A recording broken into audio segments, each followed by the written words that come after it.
কাকা আবার বদলে যাবে আগের মতো? সেটা সম্পূর্ণ তোমার ভাই কাকার উপর নির্ভর করছে খনা। কোনো মানুষ যতক্ষণ না নিজে বুঝতে পারে ততক্ষণ কেউ তাকে বদলাতে পারে না, বুঝেছ? আমি আমার সেই পুরনো ভাই কাকাকে আবার ফিরে পেতে চাই, যে কোনো মূল্যে। আমরা সকলে মিলে আপ্রাণ চেষ্টা করব। আমার বিশ্বাস তোমার ভাই কাকা একদিন ঠিক নিজের ভুল বুঝতে পারবে,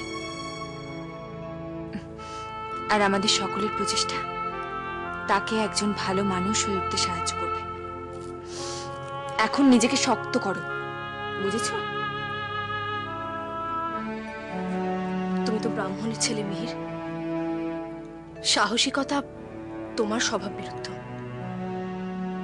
তুমি কিছু মনে করো না মিহির, আমি ব্রাহ্মণদের ছোট করছি না, তবে এটাই সত্যি, যখনই কোনো সাহসিকতার পরিচয় দিতে হয় তখন কেন জানি না তোমাদের মধ্যে আত্মবিশ্বাসের অভাব ঘটে। কিন্তু তোমার মধ্যে আজ আমি কোনো আত্মবিশ্বাসের অভাব দেখিনি মিহির। বিশ্বাস করো, তুমি আজ যা করেছো তুমি নিজেই জানো না তুমি কি করেছো। মিহির, এই সিংহলের রাজপরিবার চিরকৃতজ্ঞ থাকবে তোমার কাছে। হ্যাঁ মিহির, এই প্রতিদান তুমি নিশ্চয়ই পাবে। তোমার যদি কখনো কোনো রকম সহযোগিতা বা সমর্থনের প্রয়োজন হয় তুমি কিন্তু নির্দ্বিধায় আর নিঃসংকোচে আমার কাছে আসবে, কেমন? আমি কথা দিলাম তোমায় আমি ফিরিয়ে দেব না।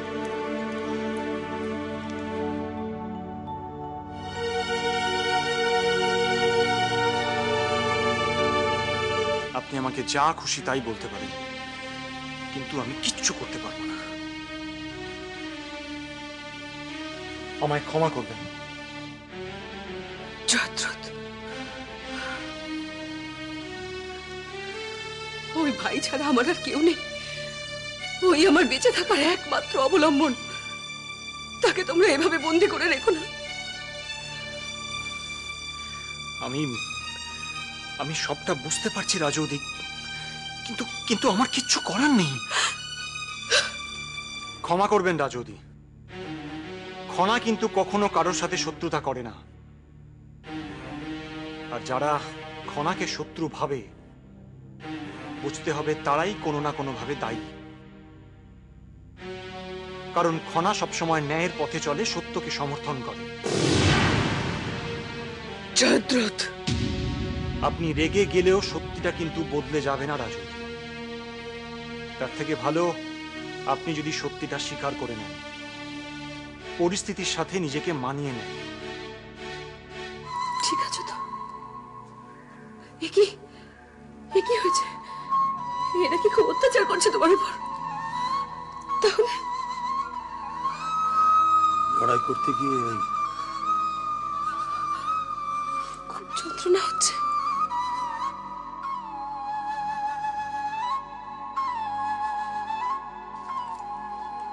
এই ক্ষতের জন্য আমার কোনো যন্ত্রণা হচ্ছে না দিদি। আমার যন্ত্রণা হচ্ছে এই বন্দি দশার জন্যে। তবে আমি জানি এটা সাময়িক, খুব তাড়াতাড়ি আমি এখান থেকে মুক্ত হব। তুমি চিন্তা করো না, একদম চিন্তা করো।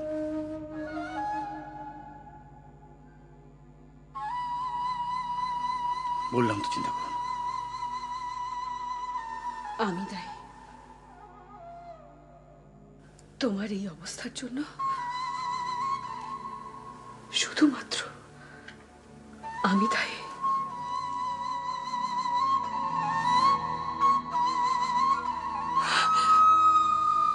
আমি তোমার জীবনটা শেষ করে দিলাম মহানামা।